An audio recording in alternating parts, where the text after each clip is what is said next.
Hello and welcome to the PGR Podcast. I'm Carolina Rigoni. I'm Katrin Japanova. And today we are thrilled to bring you an enlightening conversation with Professor Tim Sharpe, Head of Department of Architecture here at the University of Strathclyde. A leading voice in sustainable and health-centered architecture, Professor Sharpe was recently honored with a World Health Organization Europe Award for his invaluable contribution during the COVID-19 pandemic, showcasing his dedication to integrating health-focused design into the built environment. Tim's extensive career spans influential advisory roles, including contribution to the Scottish Government's EESSH2 Review Group, the UK Government's Science Advisory Group for Emergencies, SAGE, and the WHO's High-Level Expert Group on COVID-19. He has chaired multiple government committees on ventilation, building, health standard, and energy retrofit. He recently contributed his expertise to the Royal Academy of Engineers report on infection-resilient buildings. On this episode, we'll explore Tim's impactful journey, examining how his leadership in these roles is helped reshape healthier and more sustainable space. We'll also discuss his forward-thinking vision for resilient architecture, standards for indoor air quality, and the essential role sustainable design plays in addressing contemporary health and environmental challenges. Get ready for a fascinating conversation with an award-winning academic and architect. Welcome, Tim, and how are you doing today? I'm very good, thank you. Thank you for that very kind introduction. It's a pleasure for us having you here, and we will start our journey with we will start our podcast on trying to understand how your career path went and what suggestion you can give to young people like us. So, can you remember what first sparked your interest in architecture and design, and who were your biggest influence, and did you ever consider an alternative career path? Oh gosh, so that's three questions in one. The first time I can remember thinking about architecture as a career was when I was in primary school, and there'd been a drawing competition, and a friend of mine's father was an architect. And he remarked on one of the drawings that I'd done. He said, "You can draw really straight lines. You should be an architect." And it was a throwaway remark, but it sort of made me think something. So there was something embedded there. I had thought of other things. I wanted to be a pilot for quite a long time, and that was going to be a thing. But that wasn't. I didn't pursue that.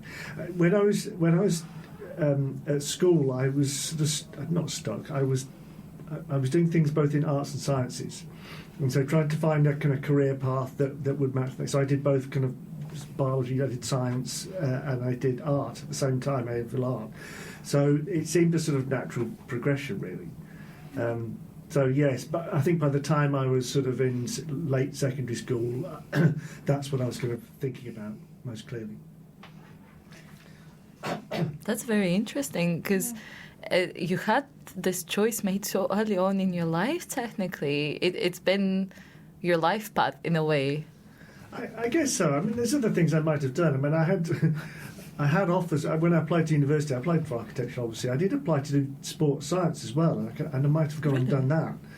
I used to sail a lot, and I was really interested in the psychology of sport. The kind of how people kind of freak each other out and that kind of stuff. So that was an interest, but I'm kind of glad I didn't do that in the end. It seems to fit well into architecture, finding what people do and why they do it. It seems very much connected, yeah. From this, can you share any first major project that you maybe remember that? So we talked about how your first spark towards architecture was very early on, essentially in your life.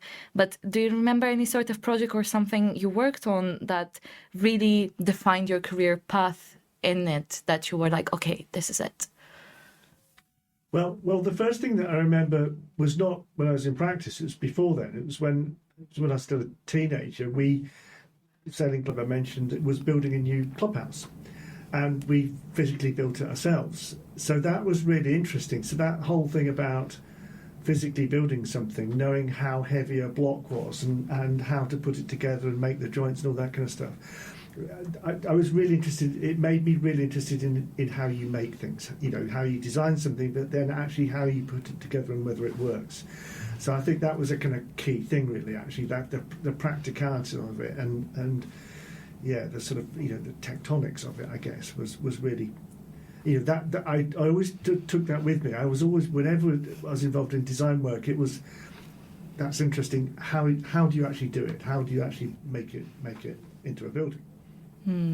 It's almost like the insurance of the craftsmanship, that you've participated in the craft, you understand it. That's very interesting. How do teenagers go about building a boathouse together? It was. I was a teenager, but it was a club. It was a sailing club that I was in at the time, and so everybody was chipping in. It was kind of a volunteer. It's a voluntary kind of thing. We couldn't afford to sort of do it otherwise. So it was. It was a sort of self-build thing, which again was quite interesting.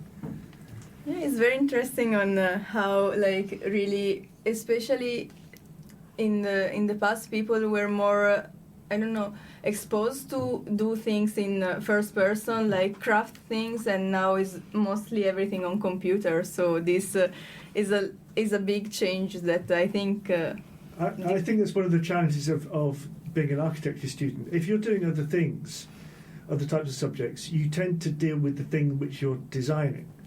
Even with something like product design, you get the thing in your hand.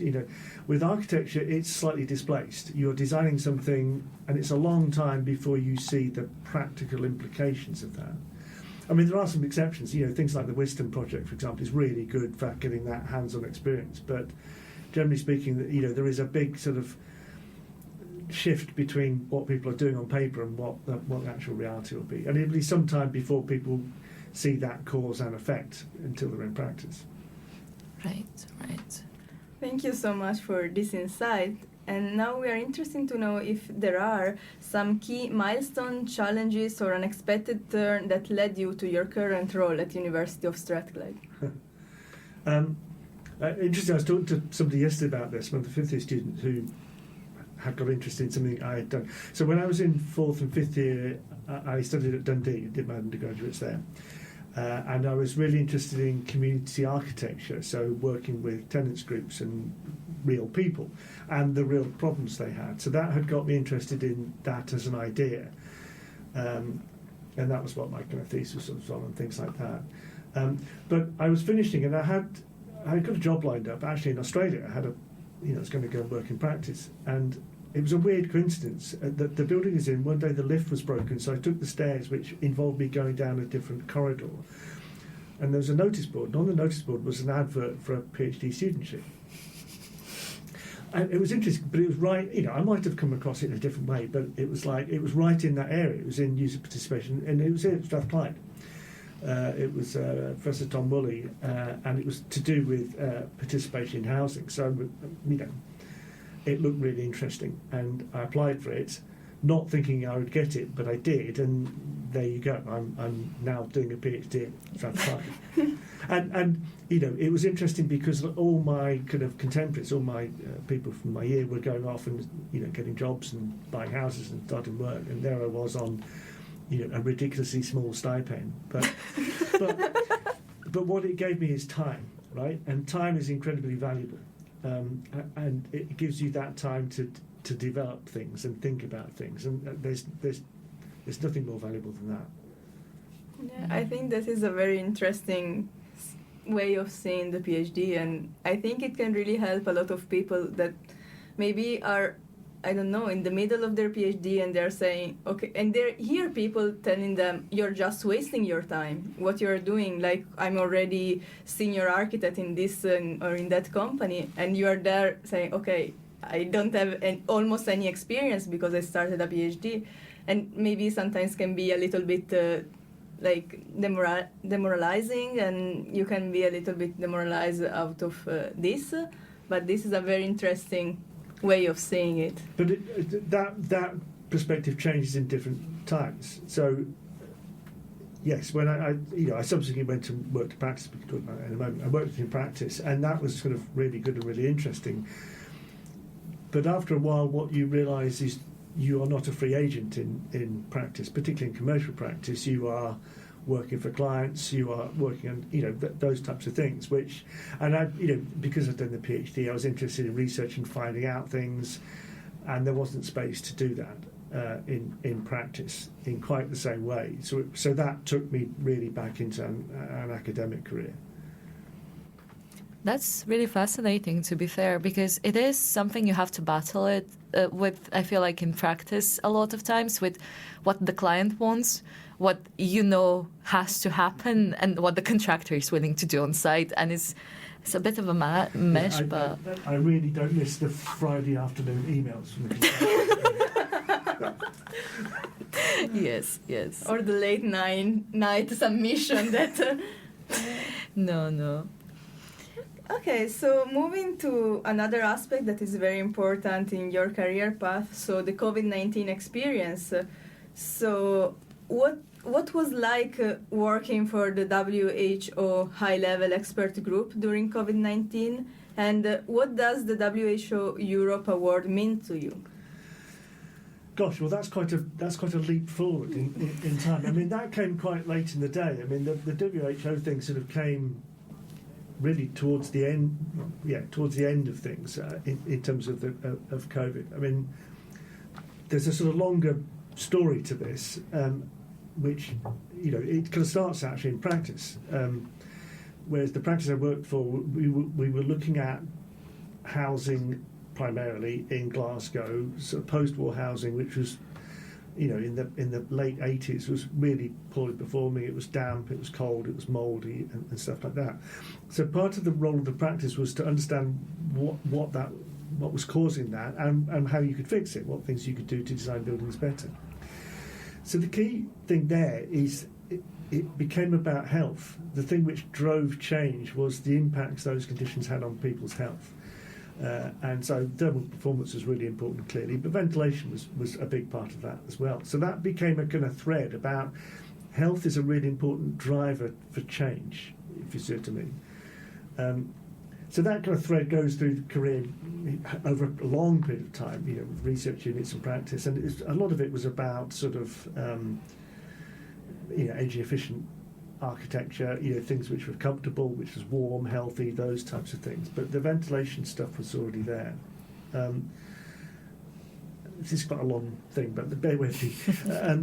Later, we were looking at buildings which had been designed to be very energy efficient, and we got interested in, well, actually, are they working or not? So we were doing lots of monitoring projects, which went back to look at very new, very energy efficient buildings to see how well they performed.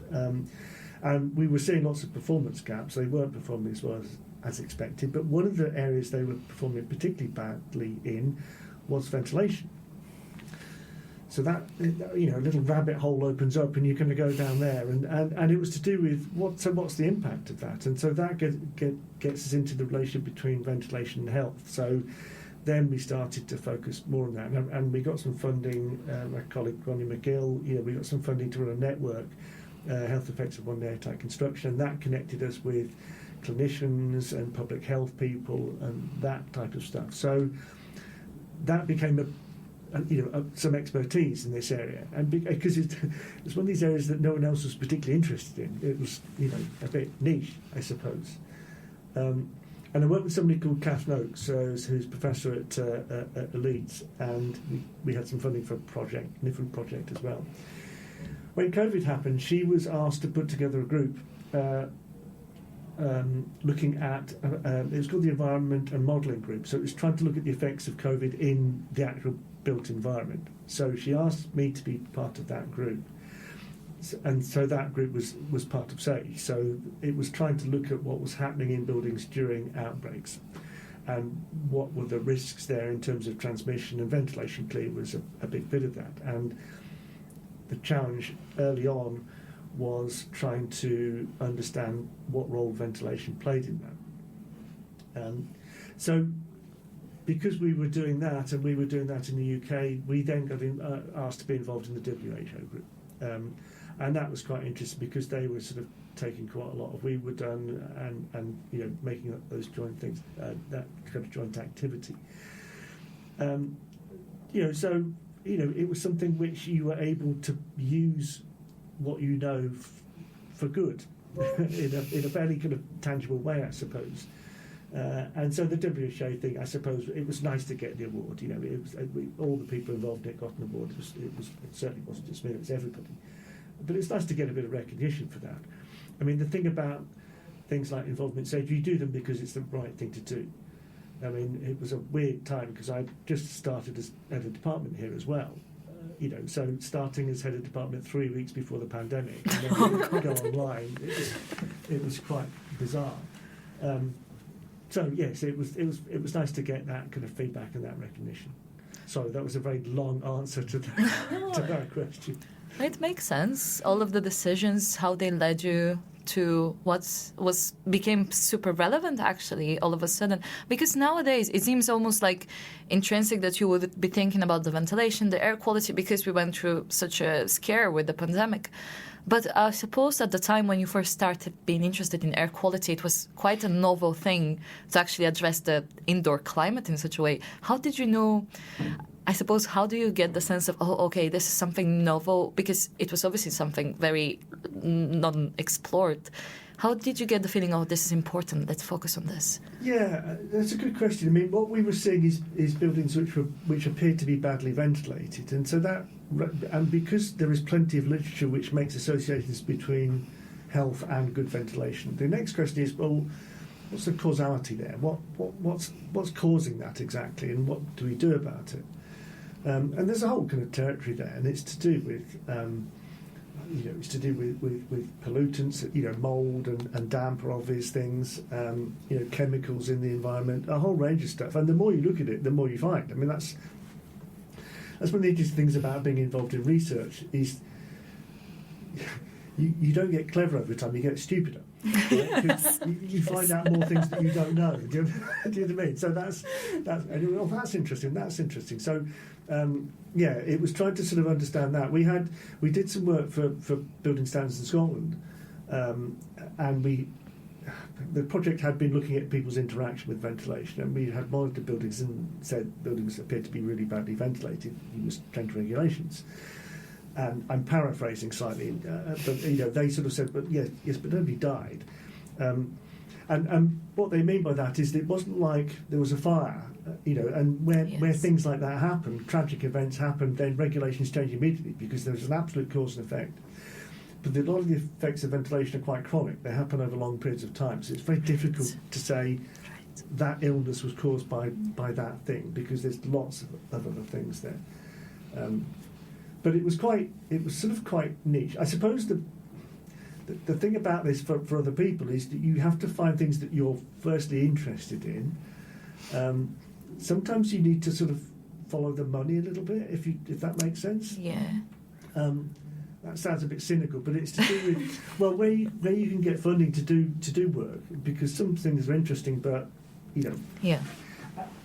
things come around. That's the other thing. If we tried to sort of get funding for these sorts of projects 10 years ago, 15 years ago, we might not have got it. It was much more about energy research and that's kind of fine. So, it's just about opening doors and asking kind of questions, I suppose. Right.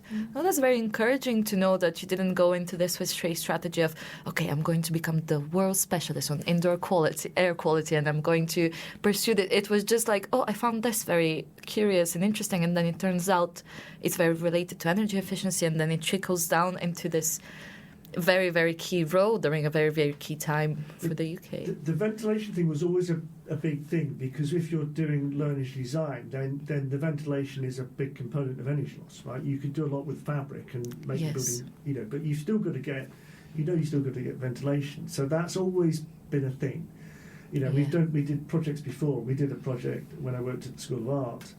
My colleague, Professor Colin Portis, which was looking at effects of clothes drying indoors, indoor washing and so on.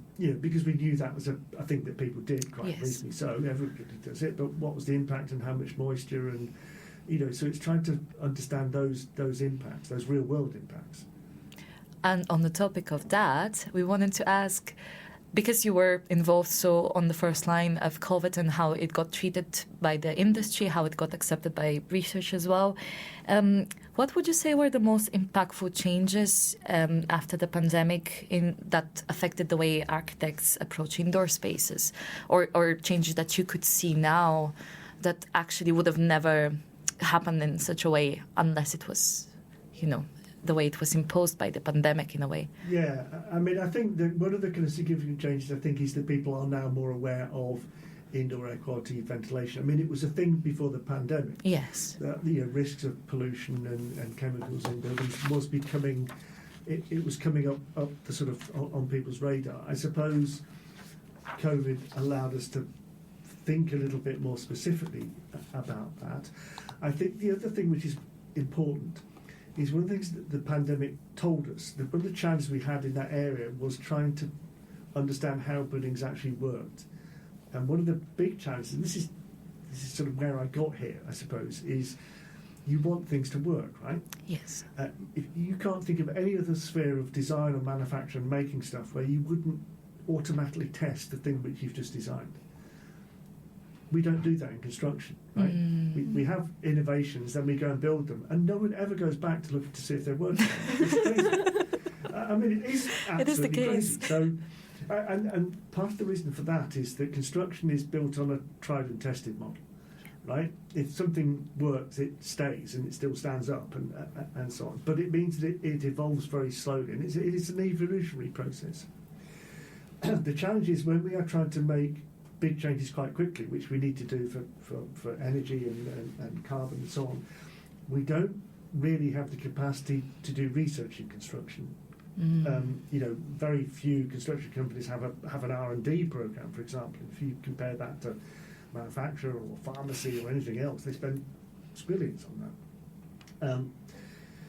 So this thing to kind of to understand how buildings are working, I think, is incredibly important. Because if we don't know how they work, should we do it again? Should we do it differently? Should we not do it? How do we fix it? That's incredibly important. And that'll become more important, as we go through the next sort of few years in terms of having to change both the design of new buildings and particularly retrofit, because existing buildings are here to stay and are the significant challenge. So it's very important that if we are doing new things, we need to understand whether they are working or not. So that was the big learning from COVID, is this real gap in knowledge. We were going back to outbreaks settings, yes, but weeks afterwards, and there's no information about what the ventilation system was, who was there, or anything like that. So it's very difficult to make that evidential basis. Do you feel like there's room to explore more how, for example, ventilation works in healthcare buildings, and then introducing this more so in residential? Because healthcare buildings are so particular about the way ventilation works in their rooms, about which equipment, about which station. Do you feel like we should maybe take this approach more seriously in that? Yes, I think it's important we would do it for all buildings. I mean, there are different building settings, and it's interesting because some buildings have greater risks, other buildings have greater responsibility. Yeah.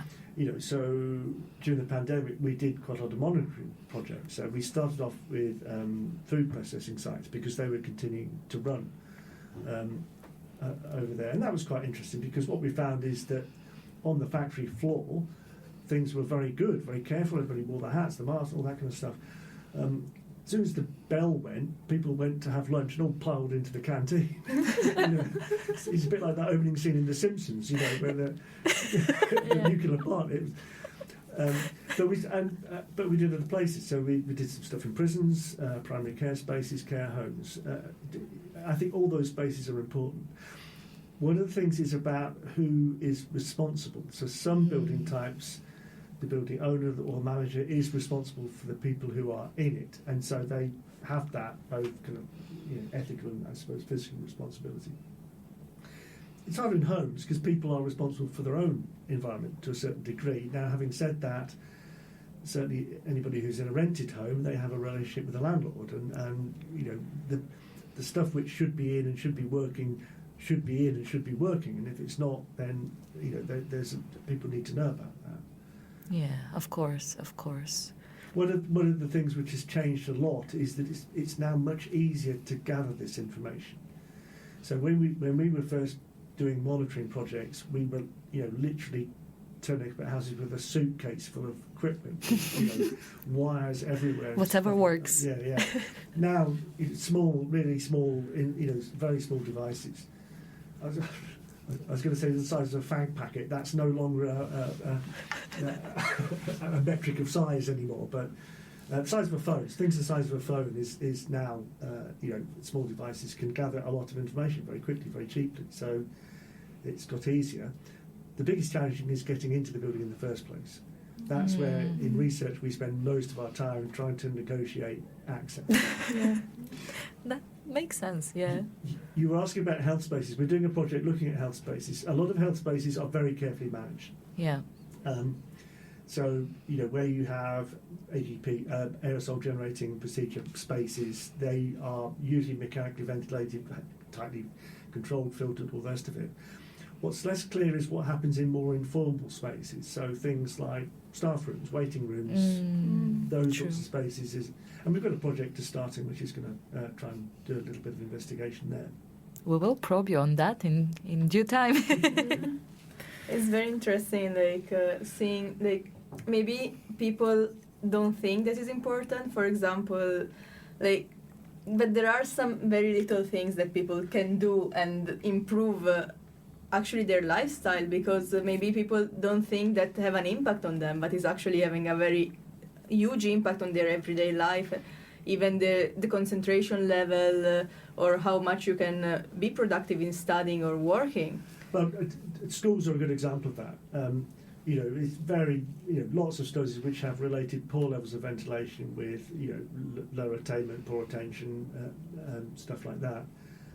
I mean, when I've been doing lectures on ventilation, I usually take in an air quality monitor and, look at the readings and stuff. And actually, I did one 2 weeks ago, and it was okay. It was in one of the new spaces here, and it was fine. But in my old place, I did it in an internal lecture theatre, and it was awful. And that's my excuse for why people were falling asleep at the end of the lecture. Yeah.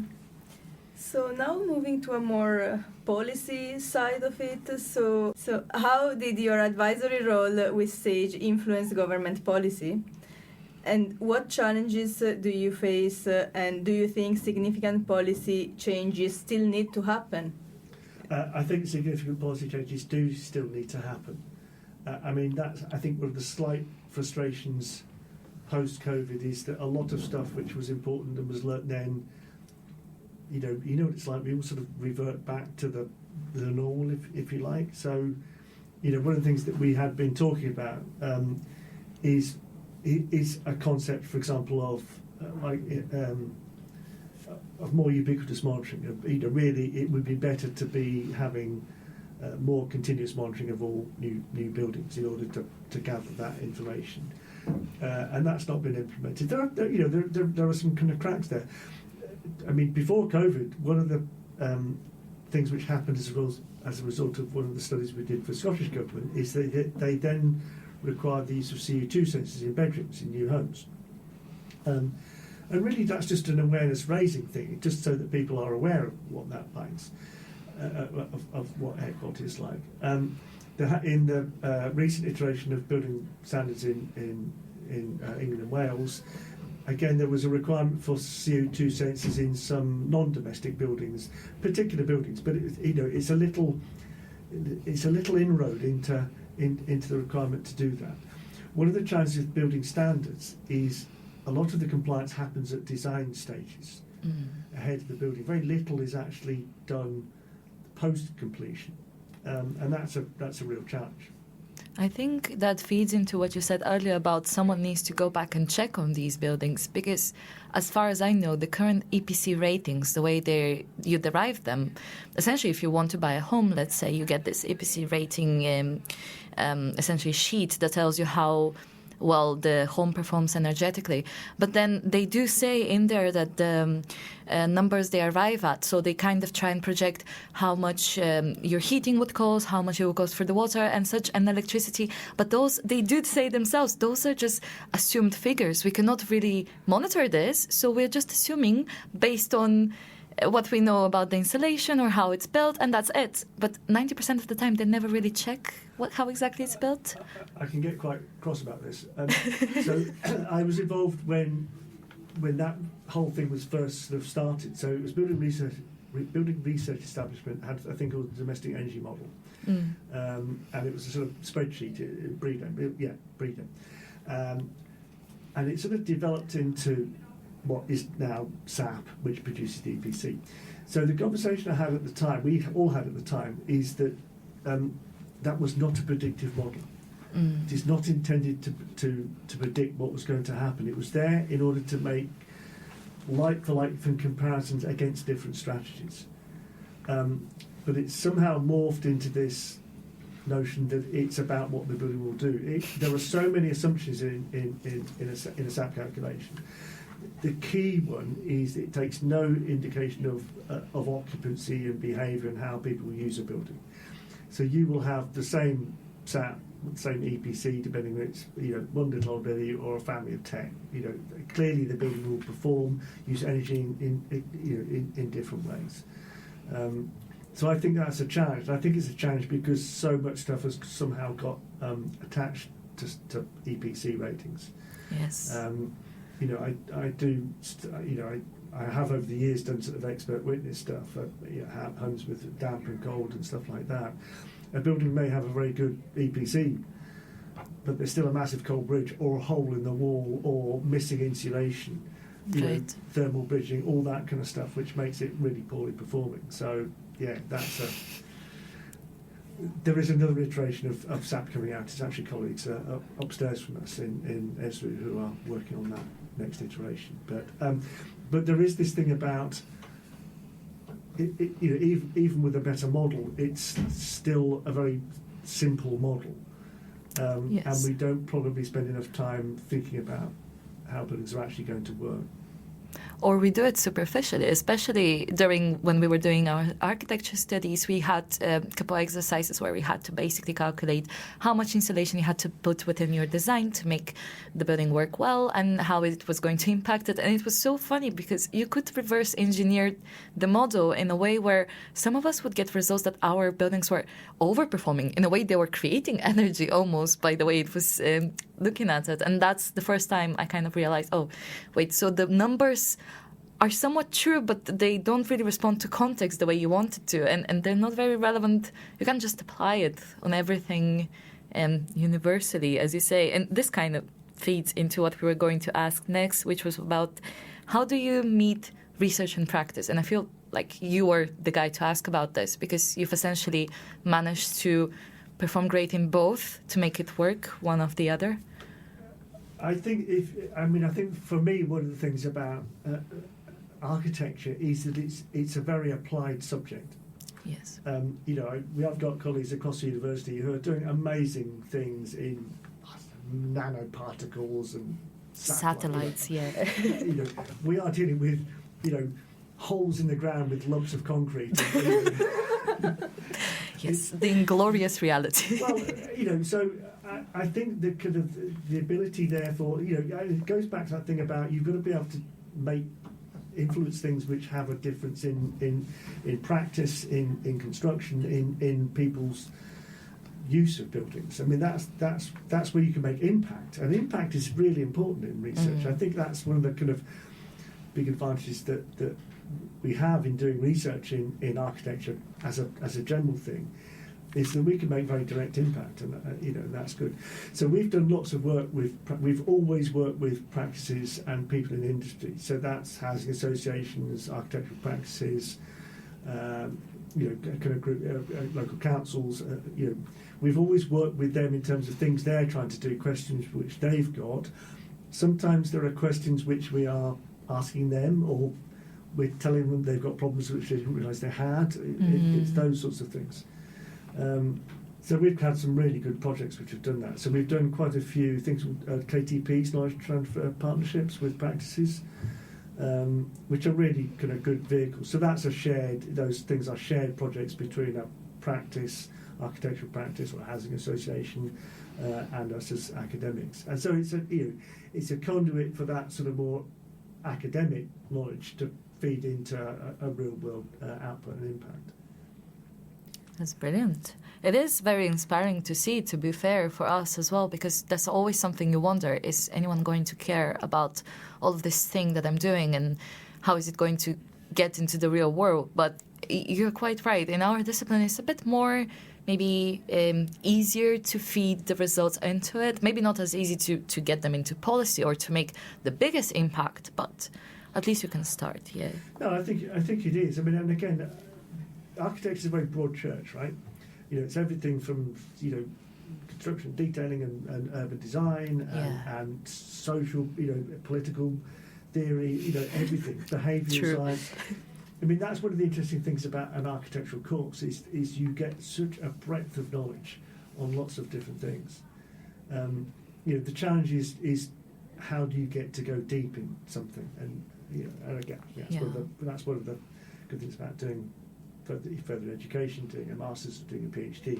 You can drill down and find some bedrock somewhere.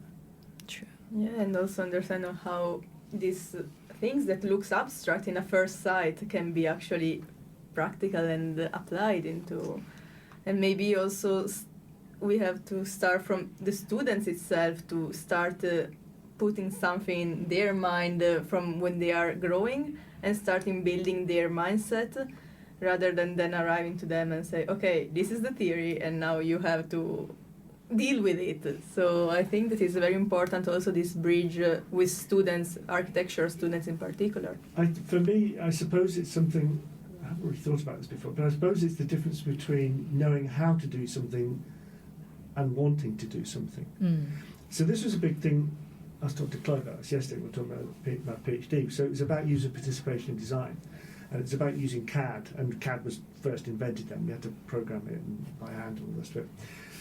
And the conclusion was not that was a good tool, or could be a good tool, but it depended entirely on how you wanted to use it. If you wanted it to be participatory, then you could. You would do it in a certain way. If you just wanted to persuade someone, that's how you'd use it. So it was really about what you were trying to do, not necessarily how you were doing it, if that makes sense. Yes.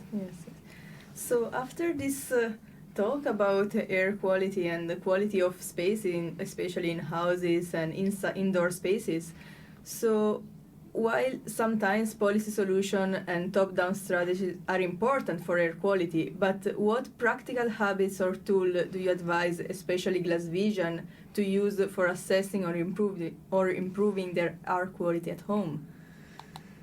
So most people are in a balancing act, right? They're trying to optimize. Most people have got life stuff going on, and this is one of the things that we go and talk to people about energy use, and it's interesting, but they're busy. They've got stuff. They've got to get the kids to school. Go to work, whatever. One of those balancing acts is balancing thermal performance, comfort, energy consumption against air quality, ventilation, and this is one of the things again in kind of COVID. Well-intentioned advice to tell people to open windows is it's bloody freezing. That's not really practical. And during COVID, I got this really angry phone call from someone who got hold of my number, who was really ranting. Well, I mean, it was difficult because he was really angry because his kids were really cold at school, and it was blaming us for that. There are ways of doing these things. So it's about these balancing acts and how you do that. It's about finding the right kind of medium. So perfect air quality isn't necessarily the solution, but kind of good and comfort. Being comfortable is good. I mean, there are so many bits to this. So I suppose the advice is one of the things about air quality perhaps is an awareness. So we are very good. We are very well adapted as humans to understand thermal comfort. because if we get too hot, we know it's bad for health, too cold, and so on. But we haven't really quite yet adapted for air quality. So that's where things like sensors are useful. So, again, these things are cheap and easy, and connect to your phone, all that kind of stuff. Something which is, I should have bought one today, right? If we had it here, you would say it's got a bit, it's got a bit stuffy in here. Yeah. Is it bad enough that we would worry about it? Probably not, but at least we've got an awareness of something. So that's a little bit. I think the other bit is, with air quality, you've got this balance between mitigations, and one of the mitigations is stopping stuff being a problem in the first place. So that's the things we bring into the home or the work environment in terms of kind of chemicals and materials, building materials, and so on. So we know that certain things are not good. I think people have got quite good at things like low VOC paints. You'll see that these days, and you certainly don't put lead in paint anymore. Or asbestos in the walls. Well, see, asbestos is a really interesting example in the sense that we knew that asbestos was bad for people. But what had to happen is that quite a few people had to get ill and unfortunately die before it got to be that causal link that was strong enough to say, no, there is now evidence for this, and therefore we have to start doing stuff about it. But even now, there's a lot of buildings which have still got asbestos in. It's perhaps encapsulated or there, but it is very difficult to make those changes. That is true. And that's an example where you've got a very clear relationship between a cause and effect of a material and an outcome. Get the same with radon. With the other things, it's a little less certain. I mean, particulates is the one which is probably getting the most attention now. Yeah. Because we're aware of that in terms of outside air, in terms of traffic fumes and so on. But there's quite a lot of sources indoors, from cooking and gas appliances and open flames and so on. So people are sort of slightly more aware of those things now. That is the case. We've talked a bit about how the topic of indoor air quality has developed over your career, and essentially you've, in a way, seen it firsthand become this big now focus within the industry. I wanted to ask, is there anything sort of innovative or current happening in the space of air quality, or even in the space of managing indoor spaces in architecture, that you're particularly excited about? Maybe the technology is not there yet, or maybe it's not necessarily a technological solution, but is there anything of the sorts that you're really excited to see how it's going to be looking in the next 20 years? So the thing which so when we've gone and done studies of buildings, other people have done studies of buildings, we find stuff, and it's often not kind of perfect and so on, but they're always relatively small studies, 10, 20, 30, 50, maybe 100 houses, stuff like that. The problem that we need to have, because there are so many confounding variables in a home or environment, you need a lot of data in order to be able to map that to population data.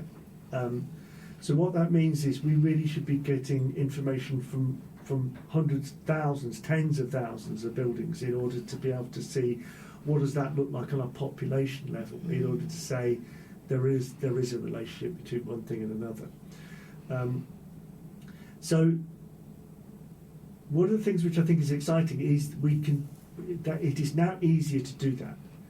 Small sensors in buildings is perfectly achievable technically.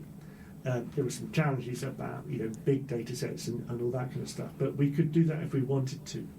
The main challenge is persuading people, particularly building owners, to do that. Yeah. Because what I think a lot of building owners are worried about is finding out something which they really didn't want to know. Yeah.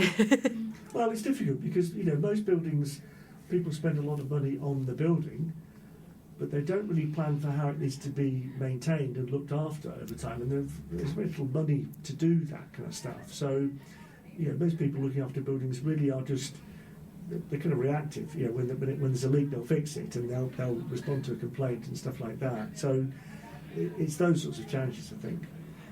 So I suppose what I'm interested in or excited by is the ability to get a lot of data, or understand how buildings are working in practice, because I think there are some advantages there in terms of, I think I spoke about earlier, in terms of understanding actual performance, of learning from that, being able to feed that back in design, into regulation and so on.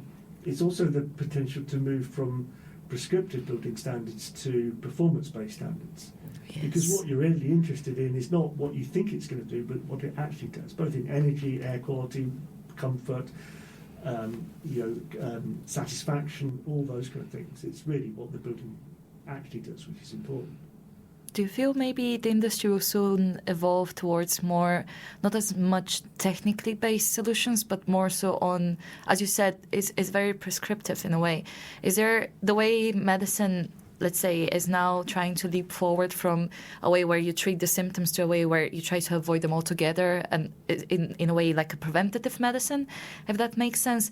Do you think we could move in that direction within air quality? Because perhaps sometimes maybe the solution is just buy a house plant that can produce the amount of air that you would want, so you could avoid, for example, opening the windows. Apparently now there's some, you could buy like 3 house plants and that will produce enough for a single adult for a day, I guess.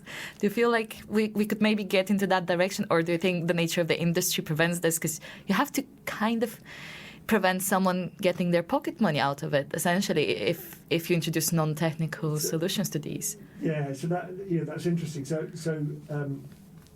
I was on a group formed by NICE,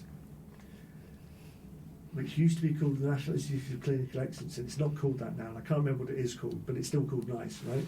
Okay. And they're, so that's the group which normally does approvals for new drugs and stuff. And so what they do is they look at the effectiveness of a drug, say, or drug treatment, therapy, how good it works against what it costs, and what the benefits will be for people. And they use things like quality adjusted life years and so on. So will enough people have a good enough outcome to make it worthwhile? And so I was on a group, and that was looking at indoor air quality at home. And so there were clear relationships between poor indoor quality and health, but the challenge in that particular scenario is that the costs were borne by people who wouldn't get the benefit. So the costs would be borne by the construction industry, or people buying or selling homes or houses. The benefit would be from the health service or society. But so those things, it's very hard to connect those things up. So that's a sort of challenge. I see. That is interesting. Yeah, it's very interesting. Because it does make sense that you have to think about all the industries that are connected to air quality. It's not just architecture, it's not just construction. I mean, that work I talked about right at the start to do with looking at, in the late 80s, looking at damp and mouldy homes. There was a really good study published in The Lancet, made the relationship between mould and ill health. And one of the things which happened there is that people started taking the landlord to court and saying it's making me ill and weak. And then because it was costing people a lot of money, they started to fix it. It was cheaper to fix it in the long term, things of that nature. So there are those sorts of motivations, I think. But it is a means of moving things forward, I suppose. Yes, that is the case. Moving to a section more about leadership and recognition. So what legacy do you hope to leave, and what challenges do you see for the future of architecture? This is a very broad and difficult question. That's a huge question, yeah. Okay.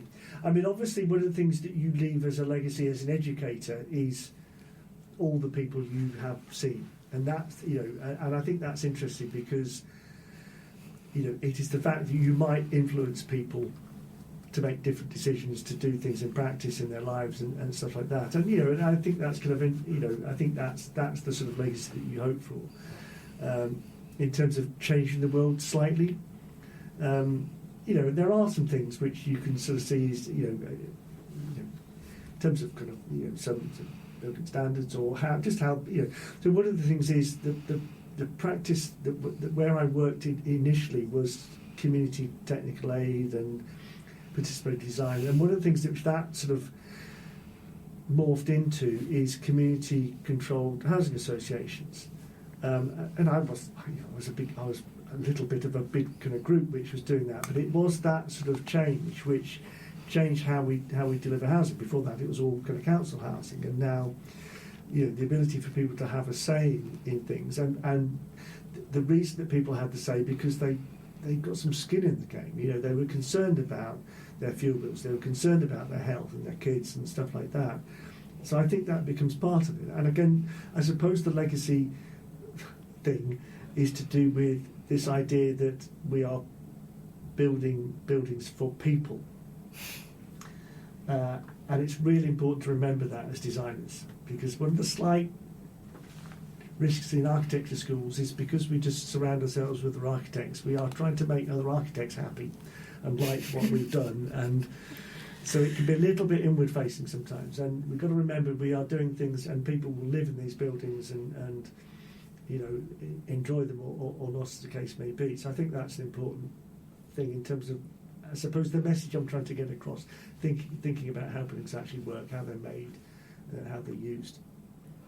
That's great. Have you ever had like a student or maybe someone who's been like attended a lecture by yourself come back maybe years back and say, oh, by the way, you inspired me so much, I've worked on this, and that then turned into this huge thing? Because that seems to be the case for a lot of people in academia, especially in education. As you say yourself, that's part of your biggest legacy, is touching people's minds and kind of inspiring them. Have you had cases like that, people getting back to you? I have, yeah.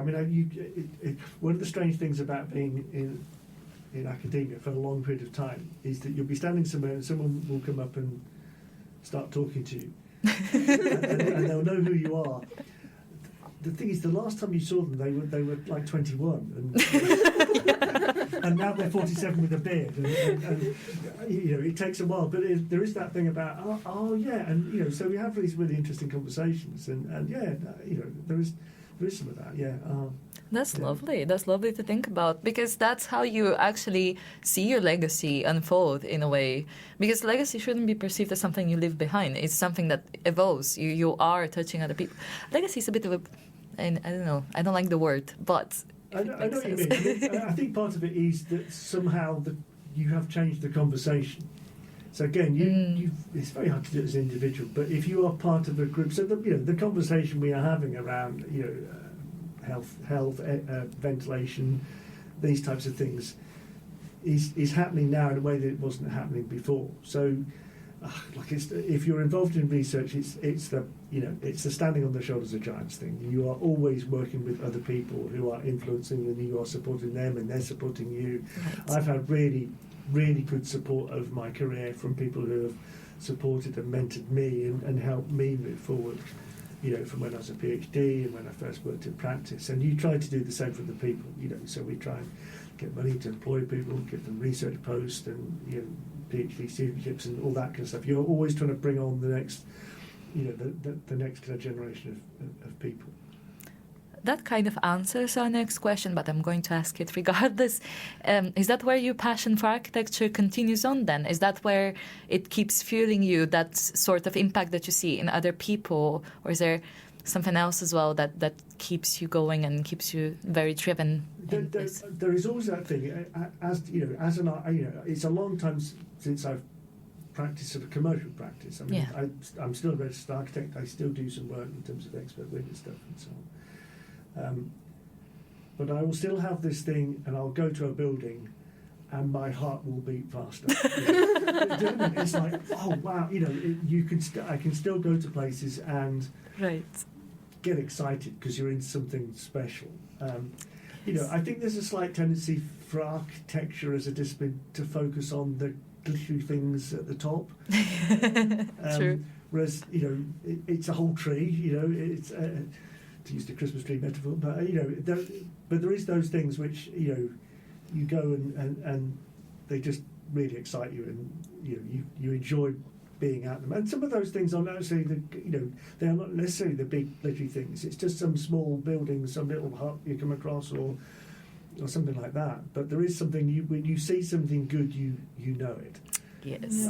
And there's always that, someone did that, and someone thought about that, and that I like the way they've done that type stuff. It's very real, recognizes real type of. And I think that's interesting because, I've talked a lot about technical stuff and performance, and that's all clearly really important. But architects do bring something else to the party. Yeah. There is, and I often struggle to explain this to colleagues in faculty in sort of engineering disciplines who are very good at what they do in terms of making things and so on. But they never quite get this creative spark thing that I'm trying to explain in some kind of way.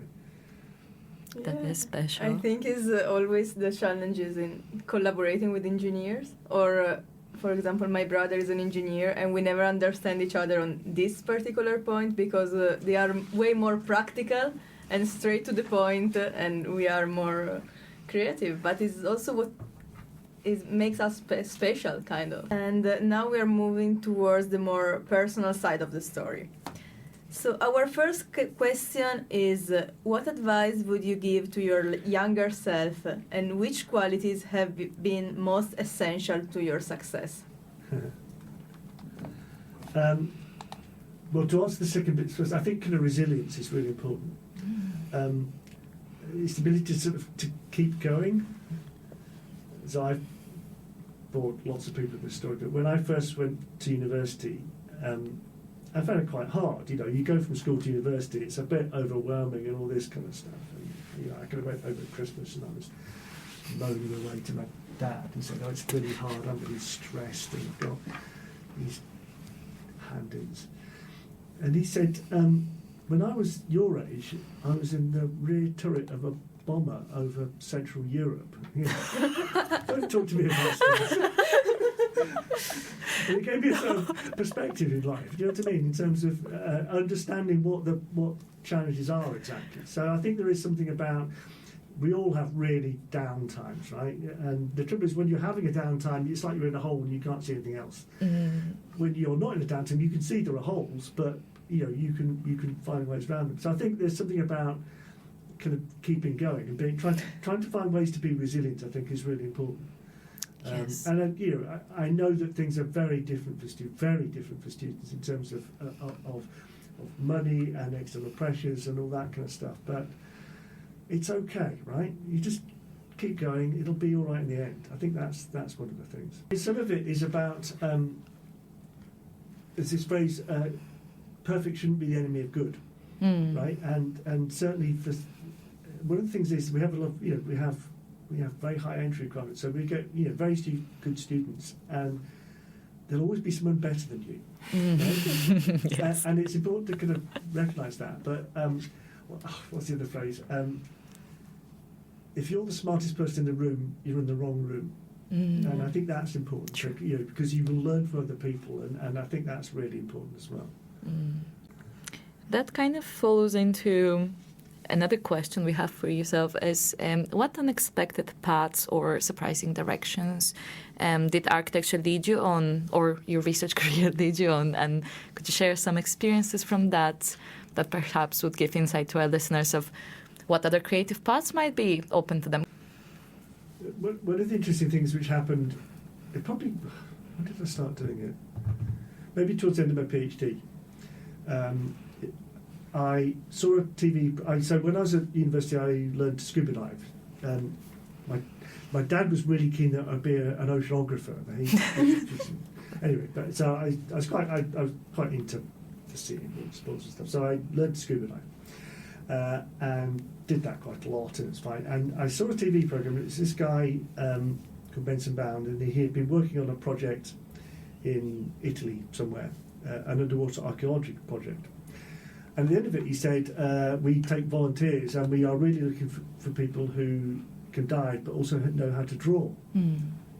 Oh, that's interesting. So I wrote to him, and he wrote back and said, be in Naples in 3 weeks' time, and bring your stuff. And so 4 weeks later, I was diving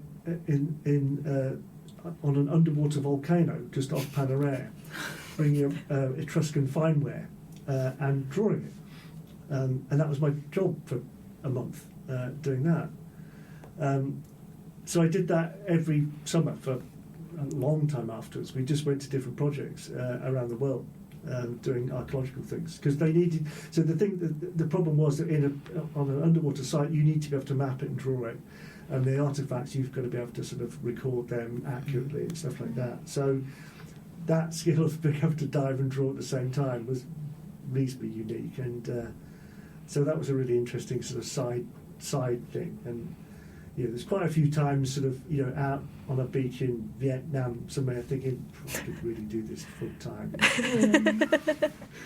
Oh, that's wonderful. That's in a way you fulfilled also your father's passion at the end. So never close the door. Exactly. Always keep them open. Exactly. You never know. Yeah. You never know how they might overlap. Yeah. It is very interesting because sometimes you just think, okay, I'm wasting time learning this, but then you never know when that particular thing can be useful, and maybe you open a new career path that you never thought about it. And again, I think that's something which is fairly unique to the study of architecture, because you learn a lot of things and they're all very interesting, and sometimes you end up going back to something and saying, oh yeah, I remember that, I know some stuff about that. And, it allows you to take other kind of paths. Yeah. So to wrap up today's episode, is there anything else you'd like to share that you feel passionate about but you don't often get the opportunity to discuss? Again, that's a very broad question. I suppose that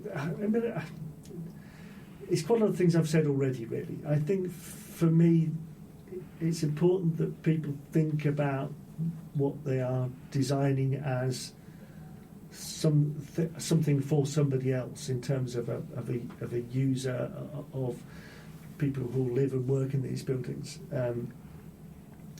Again, it was when I first qualified and worked in practice, the contractual relationship was a little bit different, in that you actually had a much more substantial liability for what people did. And again, that's changed contractually, and now a lot of contractual relationships are about avoiding liability and it being someone else's fault. And you see that, you can see that through things like Grenfell, where everybody's just pointing at everybody else and so on. But I think it's important that as an architect, you're really the person who should have that overview of the kind of cradle to grave thing, in terms of seeing the building as an entity over time and how it works. So I think that's a kind of key thing. Seeing the building as an entity. I'm sorry. What's going to happen is that 10 minutes after we finish this podcast, I'm going to think of something way more important that I could have said here. But, yeah. Well, perfect. We'll get you back on the podcast then to talk about it. So write those down. Write it down. So I'll email you. We can add it as a note at the end. P.S. P.S. Tim thought of many, many more things to share with us. You always do that. You have a conversation with somebody, and afterwards you think, oh, I really should have said that. And, It always happens, actually. Also, when you have a meeting with your supervisor, and then you get back home and say, I actually had the answer, and it was this. Why I didn't tell it to him? That is always happening. So thank you so much, Professor Tim Sharpe, for sharing your insight and experience with us. Your journey and commitment to sustainable, health-focused architecture are truly inspiring. We hope this conversation has sparked new ideas and emphasized the critical role that design plays in public health and well-being. If you found this discussion as engaging as we did, be sure to subscribe to the PGR Podcast for more thought-provoking episodes featuring leaders in architecture, design, and beyond. We'd like to extend our gratitude to the Strath Union for hosting us in the Campus Media Suite, and the University of Strathclyde Department of Architecture for the invaluable support, especially our coordinator Ombretta Romice and the dedicated team who brought this project to life. Thank you, Daniel. Thank you, Catherine. And finally, thank you to our listener. And thank you for your continuous support. Follow us on social media to stay informed about new episodes. We are your hosts, Carolina Rigoni, Catherine Japanova. Stay curious, stay inspired, and stay committed to make positive impact. Thank you. Thank you.